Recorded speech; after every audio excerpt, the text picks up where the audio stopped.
There is no assumption that you can fulfill all the rules right away. That means that the Creator, who knows me and set up the rules, also takes for granted that my compliance with the rules may be a process over time. And it may start out incomplete and fragmentary and with failures. He takes that into account at the outset so that I'm not guilty. I'm not liable. That's the whole philosophy I'm skipping now. I'm not liable for anything that I do when I'm not able to fulfill it. In the meantime, when I'm trying to grow into the ability to fulfill it. And that introduces the idea of gradual Chuva. And we started talking last time about how the gradual Chuva would work. I want to go back over the source for this, a source, there are many sources, because for some people this is a shocking idea. It sounds too lenient. It sounds too easy. Getting off without strict guidelines. The Rambam, I mentioned this last time, but I'll read it to you now, word for word. In the Laws of Tshuva, which is what we're studying, chapter 5, he says, Rishus kol adam nesunalo. Now, here the word Rishus, although he wrote this in Hebrew, it's not a translation from the Arabic like the rest of his works. Rishus doesn't mean permission.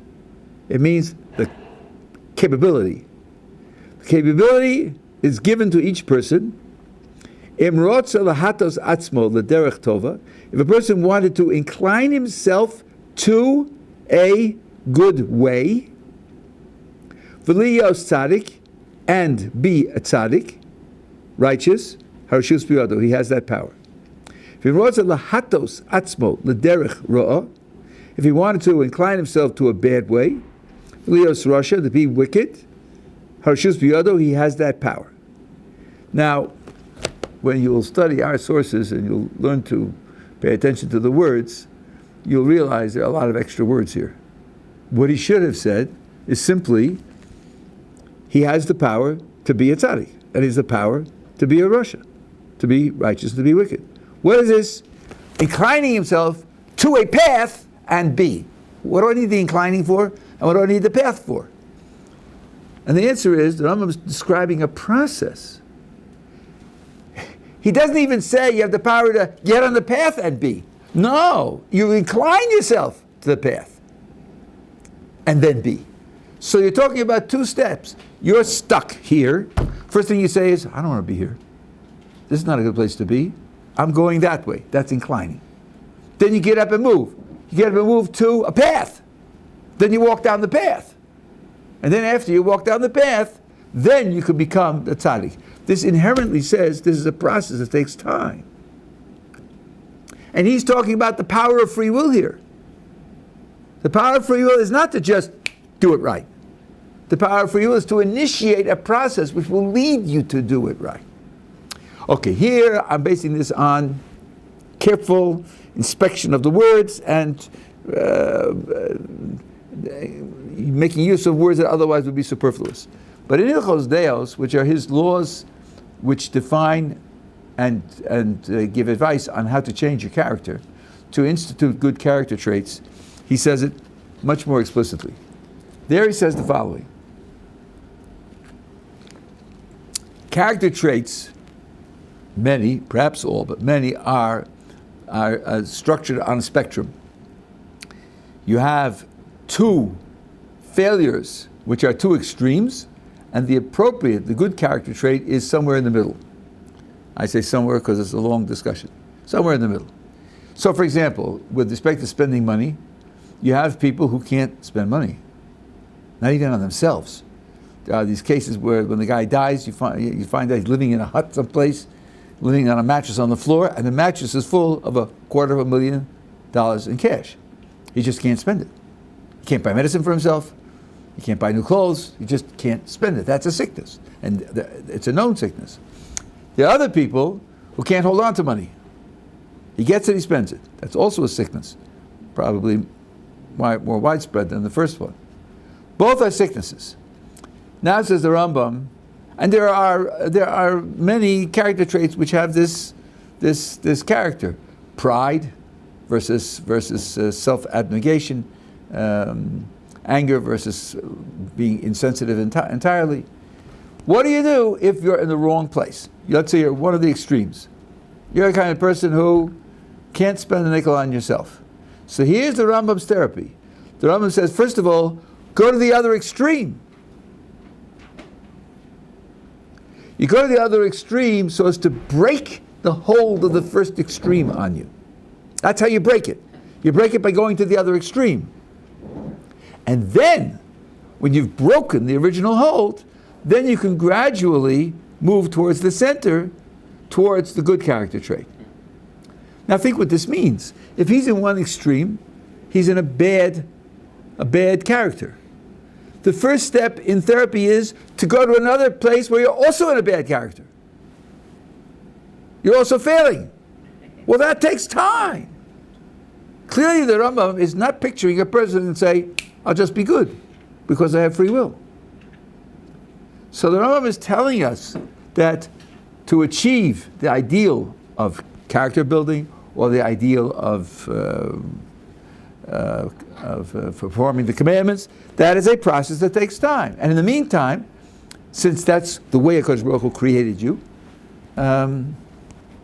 you're not going to be held liable for failure. It's a little bit like, it's a more extreme example of the same idea. The person says, I was created to do mitzvos, to serve my Creator. That's all really I should be doing. Okay, that's correct. Well, then you can't go to sleep, because when you're sleeping, you're not serving your Creator. So, let's get on some real strong coffee, and, or some amphetamines or something, because I got to keep going. The answer is no. He created you needing sleep. He took that into account, and he's willing to give up 30% of your life when you won't be serving him. He's willing to give up on that 30% because he created you with a need to sleep. So similarly, he created you with a responsibility to fulfill the Torah, but he took into account that responsibility can be accomplished only through a process that takes time, and therefore gradual development is something which is correct. So we don't draw the conclusion that because you have free will, you can just be perfect with an act of will. Now, there are two subcategories here. When you talk about doing it gradually, one category is where you're just not ready for a particular mitzvah. I could think of 37 mitzvahs, in my case, that need improvement.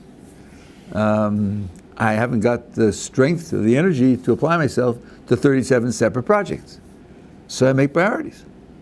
That can be improving the mitzvah, or it can be taking on the mitzvah altogether. If you start your journey at the age of 17 or 25, and the Torah is a vast system, the idea of just starting tomorrow to live according to the Torah is utterly impractical. So you have to make priorities, and you take them on in order. Now, everyone's order will be different. There's no fixed order here. In particular, this is a crucial point. The order is not a legal order; it's a psychological order. You don't make a list of the mitzvahs in order of their legal importance and do them most important down to least important. You don't do that. It may be that for a certain person, the next step should be something which legally is quite low on the ladder of priorities, and things that are higher up just are beyond his capability. He can't handle them, and therefore he shouldn't attempt it. So this is the order of taking on responsibilities in the whole. Also, it applies to a particular responsibility which can be broken down into separate categories. And you could take it on piece by piece. So we spoke yesterday about kashrus. One way that some people do it is there are biblical laws of kashrus and rabbinic laws of kashrus. The rabbinic laws are lower on the the priorities. You're obligated to do them, they're not free, and so forth and so on, but they're lower on the order of priority. So the person says, I'll start with the biblical laws, no more lobster. No more cheeseburgers. Oh boy, it's getting tough. No more snails, no more fried ants. No more Go to France, you can get chocolate-covered ants. But the laws of vessels and mixtures and so forth and so on, which are some of which are only rabbinic, I'm not taking them on yet. That's perfectly valid. Or, and this I think is very practical, people say, I can organize my diet at home, even if you're a roommate. If your roommates are reasonably tolerant, which I guess today shouldn't be taken for granted, you can say, look, this is my diet. This is how I eat. And, you guys can eat the way you want to eat. But he may find in public, if he has a job, and there's, let's say, a dinner at work and so forth and so on, he may find it too difficult. He may find it too difficult socially. And he may say, I'm prepared to keep kosher at home. Right now, I'm not prepared to keep kosher outside of the home. By the way, when I was teaching at Johns Hopkins, and we had faculty suppers in the faculty club, they had, and 5 out of the 10 professors in my department were Jewish, and they had their veal parmesan, and I had my tuna fish sandwich. So I had grown a thick skin by that time, and but in the beginning, some people find it very difficult. So they take this halfway approach. Now, here, there's again a false argument that people make that has to be counteracted, and that is, a person will say, "Look, Rabbi, I'm not perfect. I make mistakes, but I'm not a hypocrite." That's where I draw the line. A hypocrite, this person will say, is a person who claims to believe in something and yet doesn't do it. That's a hypocrite. That I don't do. So, you tell me I should keep kosher at home and eat non-kosher outside? That's hypocrisy. By keeping kosher at home, what I'm saying is I believe in it. And by eating treif outside, I'm violating what I claim is my own belief. That's hypocrisy. I'm not prepared to do that. I'm going to wait until I can do it, shall I say, whole hog? No, I won't say whole hog. I didn't say that. You can do it all, completely, so there's no hypocrisy involved. That's a mistake. That's a mistake. The definition of hypocrisy as, I say I believe in it, but I don't do it, is a wrong definition. The correct definition is, I say I believe in it, and I'm not making a reasonable effort to live up to it. That's hypocrisy. If I'm blasé, let's say fair, adish in Hebrew about it, yeah, it happens or doesn't happen, doesn't bother me, then I'm a hypocrite. Because I really believed in it, it would bother me and I would do something about it. But I can't require success as a test of honesty, as the only alternative to the hypocrisy. A person is making an honest effort. Now, for example, you take a person who's a smoker, and he says, I hate smoking, I think it's terrible, and I'm against it, but he's smoking. So you say to him, I don't get you. You say you're against it, you say you don't know what an addiction is. I go every week to a group therapy session, and I'm taking anti-nicotine drugs, and I have a hypnotist, and he gives me post-hypnotic suggestions. I'm working on it! Just hasn't succeeded yet. You can't call him a hypocrite because he's still smoking. So it is not hypocrisy for a person to say, I can handle keeping kosher at home. I can't handle keeping kosher outside. And the one way to test whether he's sincere about this is 2 things.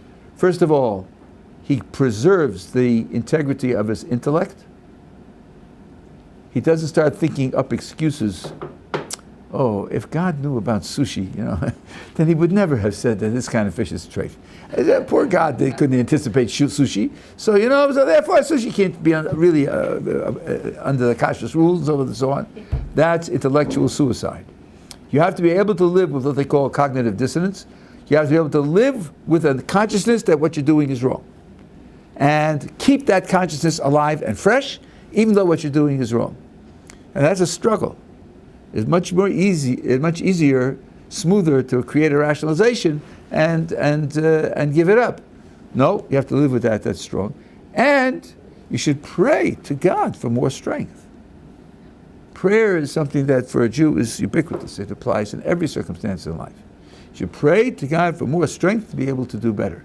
If those two things are kept alive, then the person is not a hypocrite. He's doing what is perfectly appropriate to do. Yeah. But, I mean, to that extent is all you can do, but if you still, like, you should apply the same strategy even so that you keep on falling, perhaps you will fall less. That's kind of the system, it kind of strengthens you slowly also. Well, of course. I mean, a person who says, I'll give you a couple of examples. There is an idea that you should use all of your character traits to serve God, even the bad ones. Even the bad ones. There are ways, if you are spiritually creative, this is part of the Jewish genius, is spiritual creativity. Let's take laziness. Laziness. So it's 8:30 at night. You're at home. You've had a day. You're not going to go to bed till 10, but you're tired. You get a call. Guess what? Surprise! McDonald's sudden 24-hour 2-for-1 sale on bacon cheeseburgers. Oh wow! 2-for-1. McDonald's, bacon cheese. Kosher, yeah, okay, kosher tomorrow. Now's the 2-for-1 sale. I'm going to McDonald's. So the suggestion is, call upon your laziness. Yeah, but it's 8:30 at night, I've had a tough day. I'm tired. You know what? I'll wait for the next sale. I'm not giving it up. I'll wait for the next sale, next week, whenever it happens, but not tonight. So not tonight means tonight I don't fail. I use my laziness, right? But this now obviously isn't a change in your character and changing your life policy and everything else. No. This is a halfway house, but it's a halfway house which succeeds in stopping you from doing the wrong thing right now. That's worth it. That's real service of God. And it may be all you're capable of. Now, some people say, but you keep saying that you evaluate that's all you're capable of. Suppose not true. Suppose you're being too lax on yourself. You really could do more, and you're giving yourself the easy way out. Then you will be responsible for the failure. You're going to do 20%, and you could have done 30%. You'll be responsible for the extra 10%. But it's still worthwhile doing, because what's the alternative? The alternative is to do 0%? That's surely worse. If you do 20 and you could do 30, you're responsible for the other 10, but you're not responsible for the 20 because the 20 you're doing right, and you're making progress. So, of course, it's worthwhile doing. It's always worthwhile to subdivide and take things step by step, one by one. This is a standard strategy, one standard strategy in fighting long-standing bad habits. When I was a kid, both my parents smoked. My father smoked Havana cigars, and my mother smoked cigarettes. And it became clear to them at a certain point that it was very physically dangerous. So they both resolved to stop. My father stopped cold turkey. He told me later that he spent 3 months of hell. It was absolutely excruciating for him, and then he got over it. My mother stopped by just reducing the frequency. Took her a year. Then it went from a pack a day to 18 cigarettes a day to 16 cigarettes a day until over a year she stopped.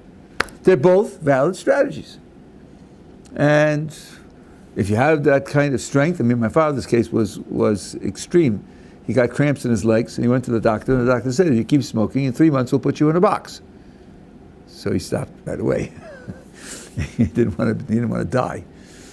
My mother wasn't in that kind of extreme threat, and she also stopped, but she stopped by doing it gradually. So this idea of stopping the incorrect behavior gradually is a perfectly valid idea. So when you think about your own personal development, look for the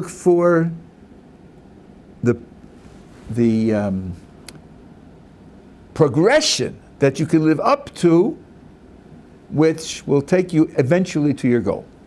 Don't be crushed by a false responsibility to do everything perfectly at the moment.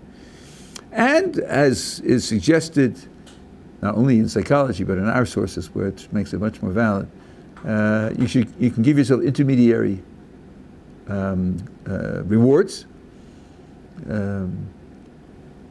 That's another subject of doing something for the sake of the rewards. That the Rambam comes to in chapter 10. I don't know if we'll get there, but I'll leave that aside for now. At any rate, this is the idea of temporary tshuva and the idea of gradual tshuva, and they both should give us the feeling that there's a leeway there that makes it practical.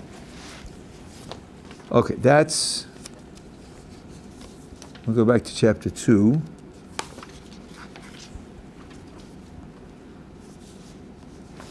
Yeah.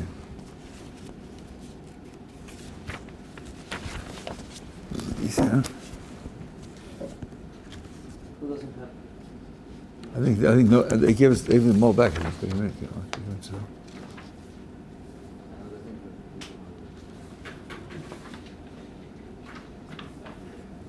Yeah. You have? No. Yes. Yes. Okay. Fine. So on the back of the first page. Yeah. Don't worry about it. Here, to give this to him. There's another one here. That's Yeah. The back of the first page, paragraph 3.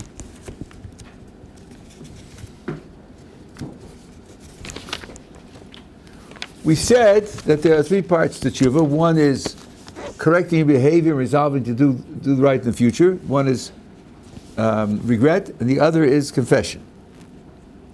Now, Rabbi writes, anyone who verbalizes his confession without resolving in his heart to abandon the bad behavior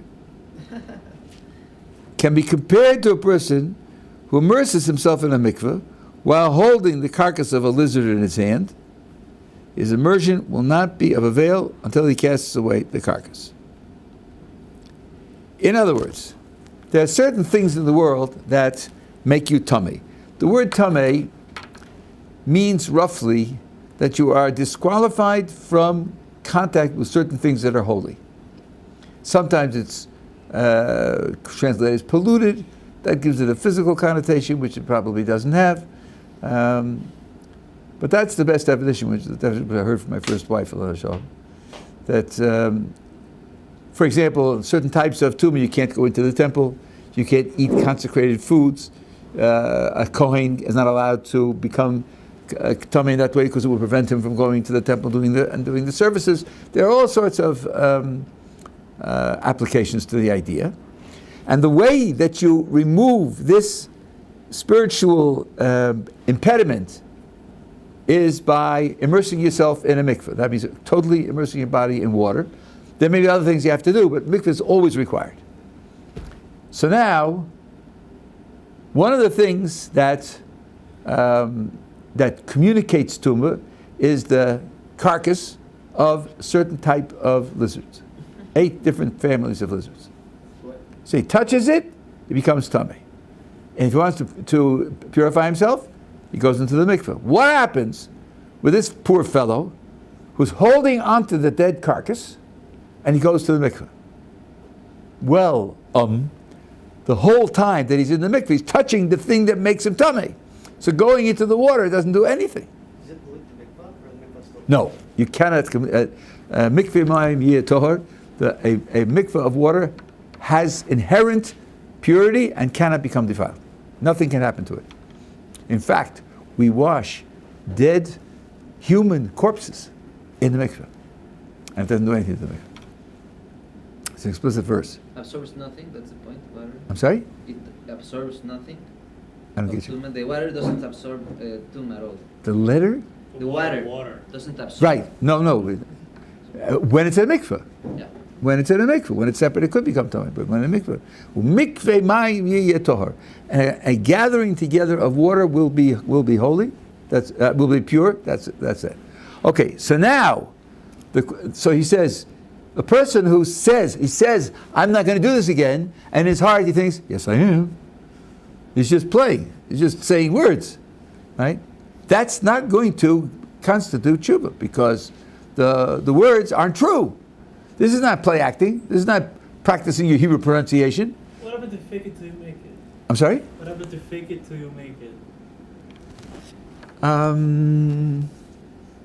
That's not the same. And I think we do have such a principle, fake it till you make it. That's where your behavior, you're looking at your behavior as an expression of your inner life.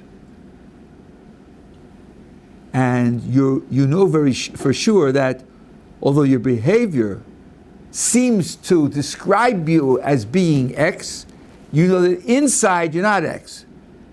But the behavior is the right behavior. It is the right behavior. So for example, let's take love, right? You can display loving behavior, and it is loving behavior even if you don't love the person. Now there's a lie involved, because people are going to read your behavior as a sign of love, and it's not true. So that's why it feels phony, and there is a certain phoniness there, but behavior is the right behavior. Right? You can't take that away from the fact that the behavior is the right behavior. So here, the person is this is not doing this for somebody else. This is somebody who, when you confess to God, it's in private.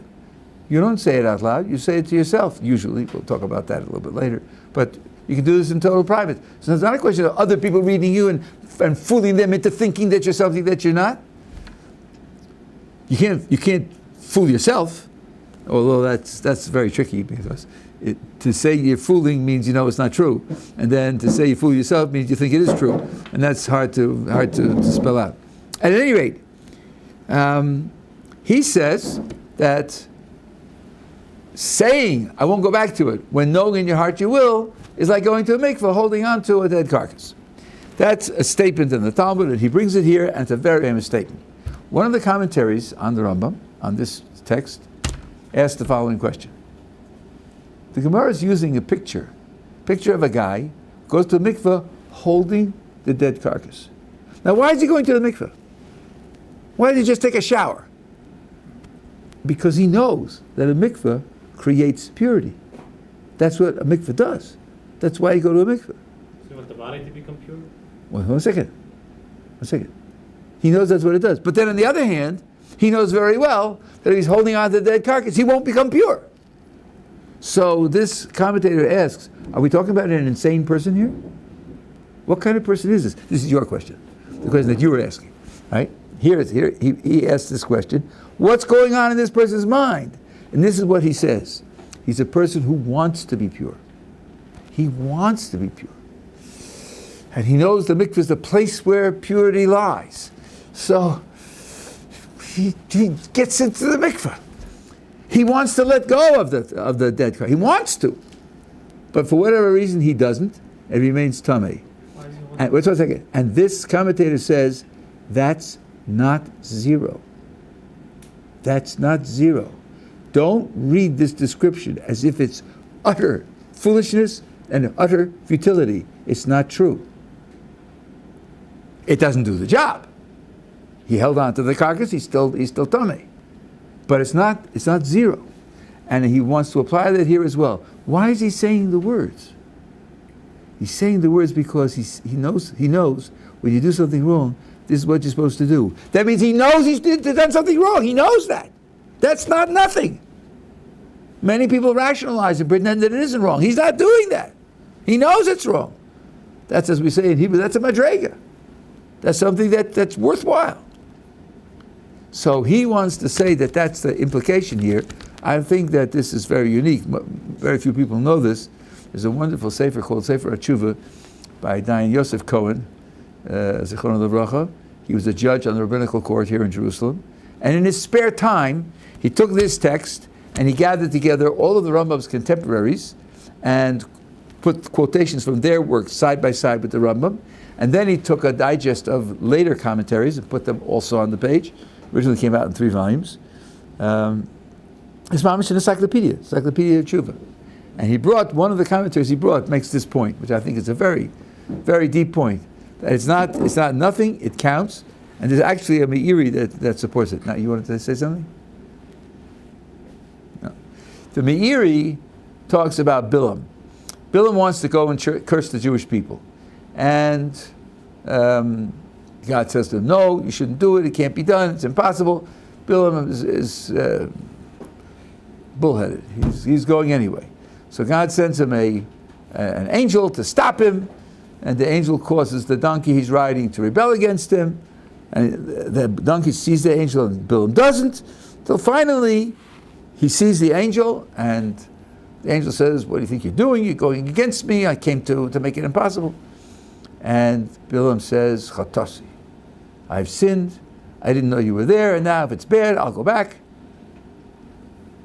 Now, some say, he's not sincere.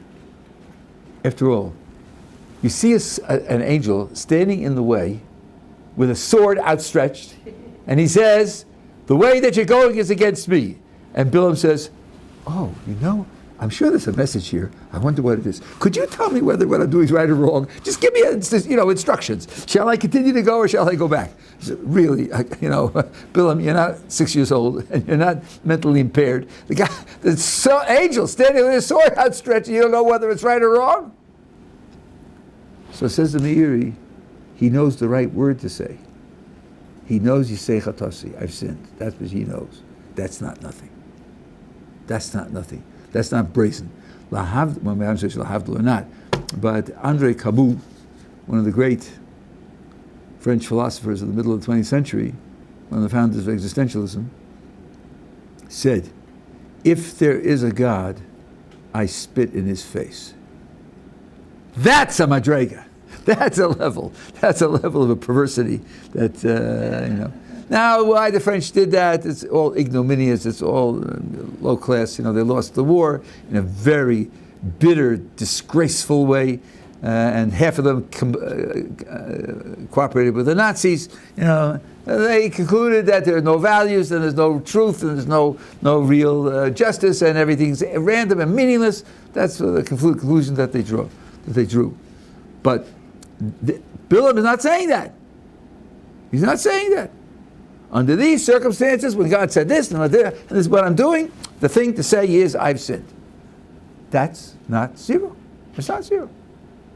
So here also, this idea of toveling, going to mikveh, holding the dead carcass, and saying I'm not going to do it again when you know for sure that you are going to do it again, it's not zero. It doesn't accomplish tshuva, but it's not zero. That's a very important insight, I believe.